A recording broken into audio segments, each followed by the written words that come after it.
دنیا کتنی ترقی کیوں نہ کر جائے، اب تک یہ نہیں سمجھ پائی کہ کتنے قسم کی مخلوقات سمندر کے اندر پائی جاتی ہیں۔ یہ تو بہت دور کی بات ہے کہ کتنی تعداد ہے ان کی، کتنی تعداد ہے، بہت دور کی بات ہے۔ اور ایک معنی ہے والبحر المسجور، وہ سمندر جس کو روکا گیا ہے۔ اب آپ دیکھ لیں ہمارے حساب سے جو ہمیں سمجھایا گیا، بتایا گیا، زمین گول ہے۔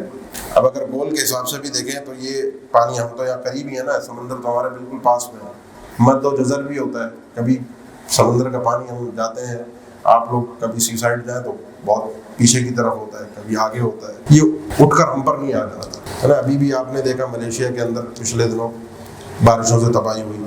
آپ پچھلے سال کے اگر ریکارڈ اٹھا کر دیکھ لیں، جرمنی، چائنا، پتہ نہیں کن کن ملکوں کے اندر بارشوں سے سمندر کا پانی اندر ہے۔ سونامی کی ایک اپنی تاریخ ہے 2005 کی۔ تو میں اور آپ جو اس سمندر سے محفوظ بن کر بیٹھے ہیں، یہ کوئی عبداللہ شاہ غازی کا کمال نہیں ہے، یہ اللہ کا کمال ہے، اس کو اللہ نے روک کر رکھا ہے۔ اور جب وقت آئے گا تو اللہ کی طرف سے اجازت ہوگی، یہ سمندر اسی طریقے سے زمین کے اوپر حاوی آ جائے گا۔